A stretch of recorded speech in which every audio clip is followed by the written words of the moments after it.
Deontology or consequentialism are not a moral philosophy or a moral compass. Rather, it's just a philosophy that guides you to do certain actions. So first of all, I'm not saying that deontology, utilitarianism, or consequentialism are invalid, but what I'm trying to say, they are not something that guides our moral decision, but rather decision. So first of all, in my opinion, morals are merely what we deem as good or bad, and those can be guided by two things: emotions, whether we feel like if it's good or not, or intuitively, if we just have this gut feeling. So for example, if I say murder, then I would say, ooh, it's disgusting, so it's wrong. So it's an emotion that guides you to this decision, and to murder, therefore wrong. And another thing would be incest.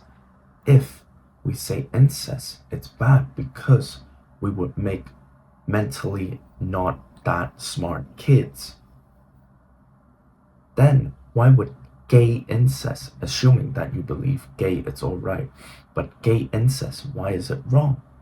Even though we might not feel certain things necessarily, but intuitively we would think it's still a wrong thing, whether it's based on our former education, socialization, or just your culture in general. So in my opinion, the most underlying judgment of whether a thing is good or bad, it's just emotions and intuitions, and everything on top of the pyramid would be rules, virtues, or based on the net benefits of an outcome. What I'm trying to say is that whenever we make rules such as we shall never lie because we don't want to make anyone that is a moral agent to be someone that is a tool to achieve a certain goals, yet when we are faced in a situation where someone is in your house and he is asking, where is this person?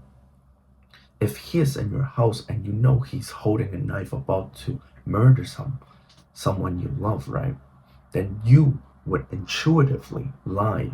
And you might say, of course I'm preventing death, unnecessary death. Of course it's a morally acceptable thing. But if I say that person, it's about to beat him up but not kill him, would that be okay? Probably.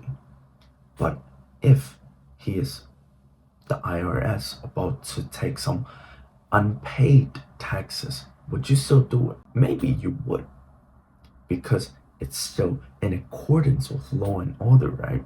But where does the line go?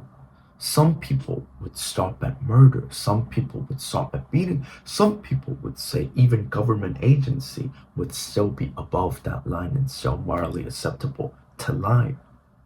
When every single person can have different moral rules, and those rules can change over time. And by the way, it's very common even amongst philosophers.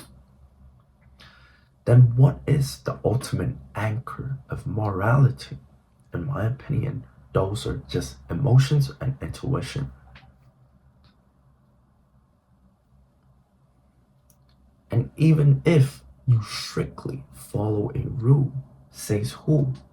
Kant would say universalization of a certain thing, if it can be applied to every single person in every single situation, it is deemed as a good moral compass, aka Kantian deontology.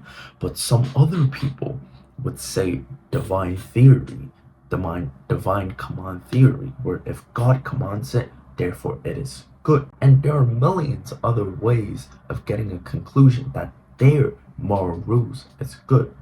However, if every single person's moral rule would be different, and every single person throughout their life are most likely going to alter their moral rules, why is your moral rule triumphing other people's moral rule? Also, if you were to follow certain moral rules, why do you follow them? In my opinion, it's just merely you feel like this is the right decision. And on top of that, since every single person has imperfect information, we only know part of the story. even if you're the most advanced government with the most advanced intelligent agency, you would still have certain information out in the universe where you are not sure of. So in that sense, we still need to make certain assumptions. We still need to make certain concessions because we don't have perfect information, yet we still make a decision. So even if you're 99% sure, you're still feeling like it's the right decision ultimately. So therefore, deontology, consequentialism, utilitarianism, they are all merely you feeling like it's the right decision. You feeling like it's the right moral compass, but the ultimate anchor, it's rather your feeling or your gut feeling, your gut instinct. This has been Little Daniel Philosophy. Please like this video and subscribe to me if you think I'm hot.